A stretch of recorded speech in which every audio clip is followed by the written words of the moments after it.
So when we turn the page, her mother, Ruth Eleanor Dixon.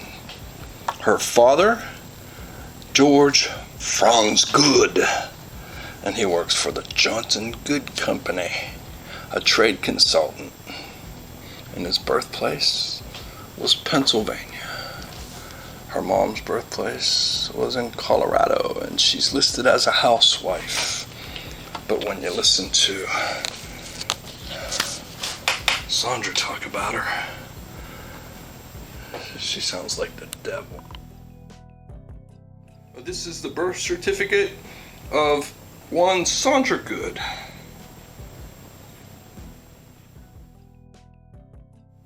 And if we follow the addresses from her birth certificate on 2001 4th Avenue in San Diego, California, where she was taken to after her birth, this is what it looks like today. It's just an empty lot.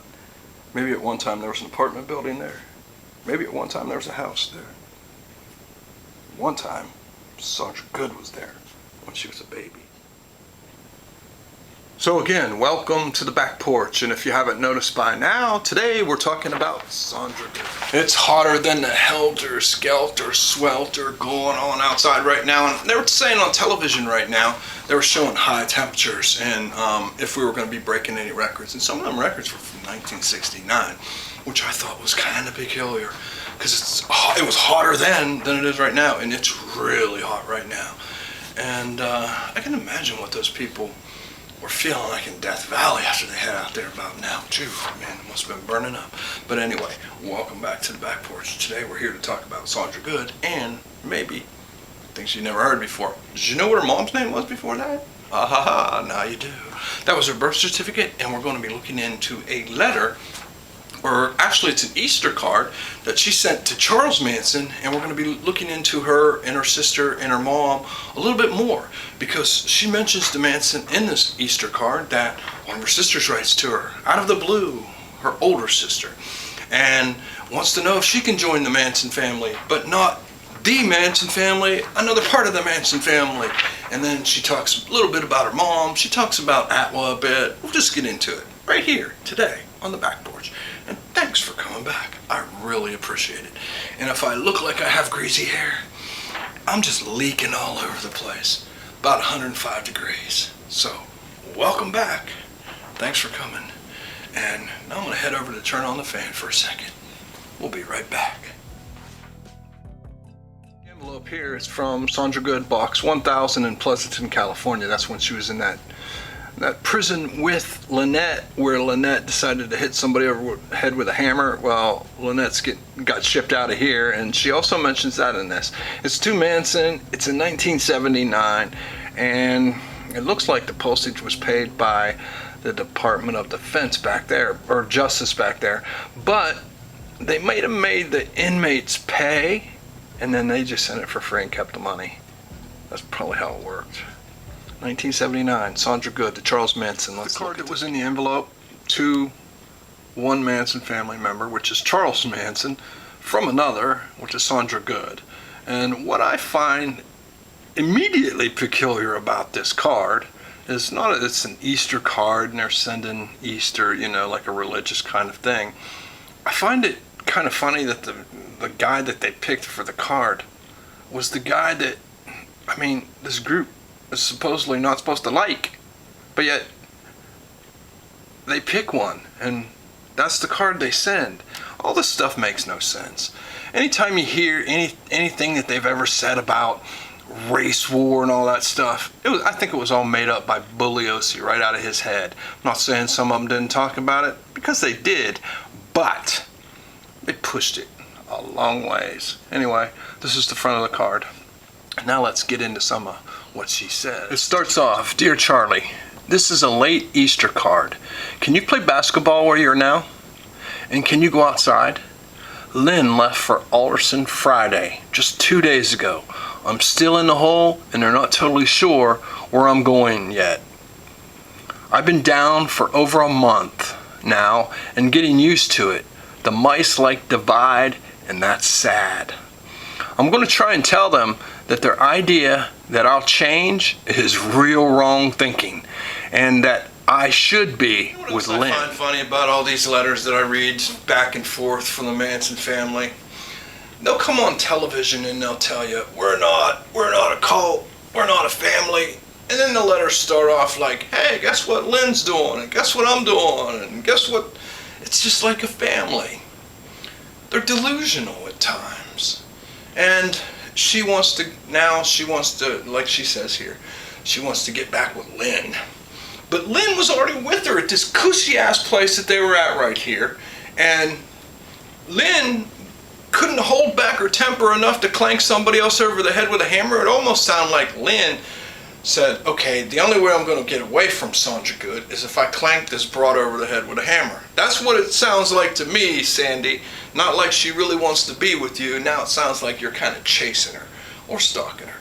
But that's just how I see it. I don't know how others see it, you know? Let's read along. It's new to all of us here on the back porch. Thanks for coming. One of the electric box wires tangled into a little pine tree shrub that's been trying to grow, and tore off a branch, dug into the bark, and sap is running, and no one notices or would care. Oh, the landscape guy here, just a little more than a grass cutter or a bulldozer, so he instills no sensitivity. Well, you can call me stupid, but I am stupid. That's beside the point. You can call me that. I don't give a care anyway. Don't she sound like those Karens nowadays that are out there screaming in the streets for ridiculous things? Like, she shows more compassion towards a damn pine shrub bush that's losing sap. Pine trees grow in like 15 minutes. That's one of the fastest. That's why everything's made out of pine, because it grows so fast. Here, we can use it there, everywhere. It just grows more. But she shows more compassion to a pine tree. I mean, okay, redwoods, they take a little longer to grow, so I can see the compassion there. But a pine shrub, she's got more compassion to Manson about a pine shrub than she ever had towards Patty Tate on that show when she was trying to explain to her, I'll tell you afterwards, we'll have tea and we'll tell you why your sister had to go. It was all about, you know why, pine tree shrubs and sap. It's all ridiculous. These people are just ridiculous. They make no sense. The story makes no sense. They're BSing us from one side, they're BSing us from the other side. We're all hook, line, and sinker into it, and they're all a bunch of zombies. Okay, when she goes on in this card, it sounds like that this bulldozer gardener guy hires a bunch of girls from the prison to do the work, and that's what she's now complaining about. Oh, the landscaper guy here is little more than a grass cutter or a bulldozer, so he instills no sensitivity or awareness or care for the growing things around here or the people who work for him. So the girls track around in grass-powered lawnmowers and knock into delicate trees all the time. The guy ordered a whole bunch of new trees to plant 6 months ago, hundreds of dollars worth, and they are still sitting in gallon cans, dying. People in life do the same thing. All they want to do is find fault in what everybody else is doing. You know, the girl's driving around on lawnmowers, pounding it. Rather than her being so interested about getting back with Lynette, shouldn't she be more interested in staying in this cushy prison and maybe becoming the lawnmower chief head of the girls or whatever, so that she teaches them how not to bump into the trees? Some of these things, I think she's just speaking like at Manson's, like thinking that, telling him what he wants to hear, like a lot of people do all the time. They're like, "Awa, awa, awa, awa." He grew up that way as a hillbilly. They don't really know how to talk that way because they're city folk pretty much, if you ask me. Most of them were. And so they're always parroting this ATWA stuff. This is how good we are with the environment. Same way people do today. You know, the same exact way. You know, oh, I can fly my jet because you know why? I buy all these carbon credits. And that's such bullshit. Just like this is such bullshit. What they were talking back then. It's just the way I see it. Let's read on. You know, it's my back porch tapes. Hope you're enjoying it. Hope you're going to learn some things that you've never heard before when we read on further. She's going to start talking about her mom and her sister who wants to join the Manson family. Another one of the reasons I like looking at these letters, it's almost like a history lesson of what was going on in 1979.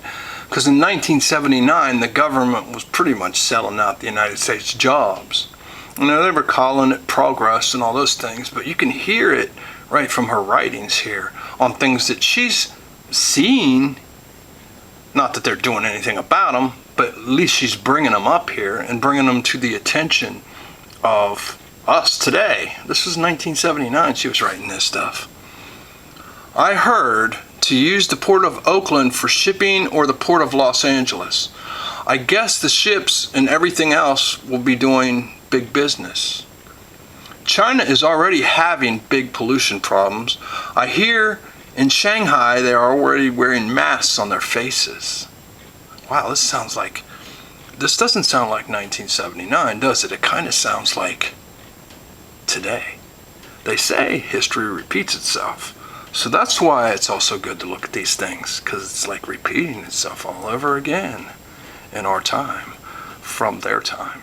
Also, I seen ads for industry investment in Scotland. The coast is open for big industry. They can use the water for cooling process and dumping waste.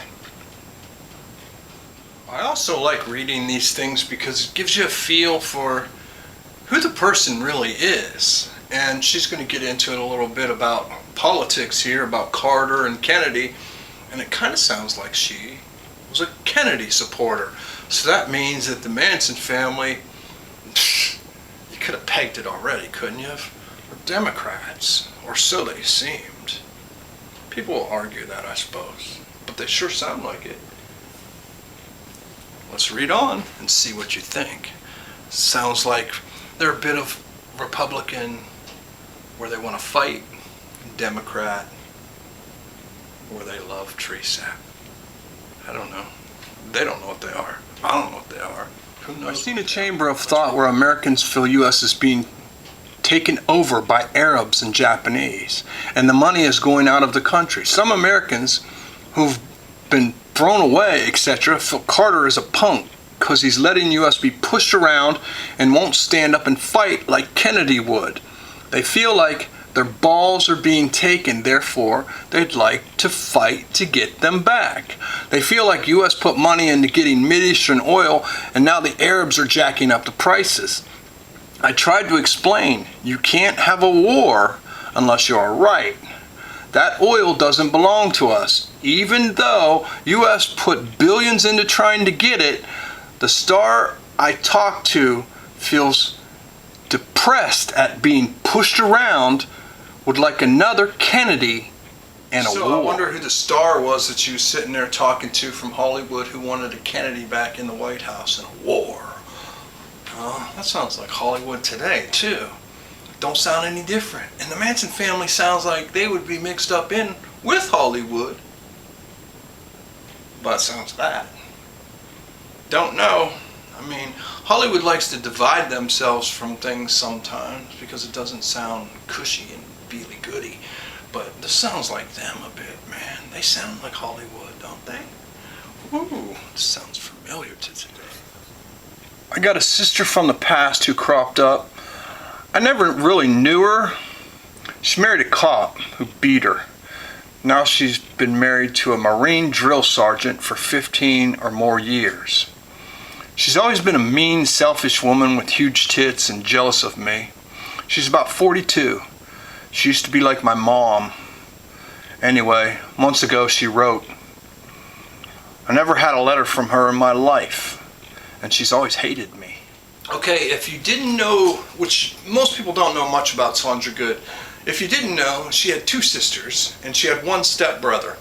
And most people have only ever seen pictures of her younger sister because her younger sister had a book that was written about her. But her older sister, not a lot of people even know what she looks like. But I do have some pictures of the whole family together. So you can kind of see Sandra Good looks like, you know, she looks like she did when she was a little kid to when she was adult to she does now. You can tell her. And then her older sister and her younger sister's in there, her dad's in there, her mom's in there. They're all in there. I got several pictures of Sandra I'll show you right here. And we'll move on with this letter. Now you know what they all look like. Now we can read on. I'm trying to see the psychology or the is of all this? I guess she wants to be the one to bring me to Christ. And she will be more sure, especially if I'm in prison. She can write me about her garden, etc. She asked me if I needed anything. She got me a Christmas box. I said recently, some clothes. She got some for me, and for Red. My mom is disgusted with her for having anything to do with me. Debbie, my sis, wrote and said, I'm glad I'm learning to be a Jesus pleaser instead of a people pleaser. Anyway, it's interesting to see how this will develop. She wants to send me an ex-biker turned Jesus person to visit. He thought I'd already gone to see A.T.W.A and called there to make besitting arrangements. I can either cut it all loose or witness to Christ in my own way. With a smiley face there. It says above here, the people here talk a lot about a state prison out of California. He noted in Texas newsletter that he is now concerned about the young people and drugs, and also in resisting and defying Satan. I wonder if he read something about how his book sends the young to dope, or if he feels the devil put doubt in his head. Also, his newsletter says he has a girlfriend. I wonder if we'll all be young and healthy bodied and able to reproduce when we get out, and if there'll be any trees and wildlife to enjoy when women get to a certain age and they can't have kids. Maybe we'll never get out. I can't see what's going to happen. We had some beautiful days here. No one appreciates each little weed, flowers, and blue sky and green grass here like I do. Try and write me direct. One letter came direct from you to Red. She probably won't get to Alderson for 3 weeks, maybe less. I'm gonna miss the food here. Best fucking food in the whole system. The kitchen staff are good. Cops here are not bad at all. Just the Mr. George type people. Paper pushers and higher up. Kitchen people liked me and Red, so I'm getting fed well in the whole. I do appreciate the bits of care that is shown. I respond like a kid. If I go to the state place, it'll be different. Shitty food, air, and people. Sandra Good. There you have it, 1979. It was around April, I guess, whenever Easter was. Can't hardly see the date on the envelope, because all I did was made a copy of it and put it on a PDF. And now it's hard to see the date. But anyway, that's the gist of the whole. I mean, she wrote on the back side, she wrote on the inside, and we read it all right there. And full of information, actually. She's got a lot of Jesus people in her family, and none of them really liked her. She really liked Red. She was in the hole. She liked what food she was getting. She was in a cushy little prison. She was writing to Charles Manson, and that's only one of the cards of a whole bunches of them that we have coming to the back porch. Thanks for watching. Thanks for listening up to this point. If you like this shirt, there's some stickers in the store that look just like this. They're way cheaper. They got Manson's picture on them like this. And until next time, peace.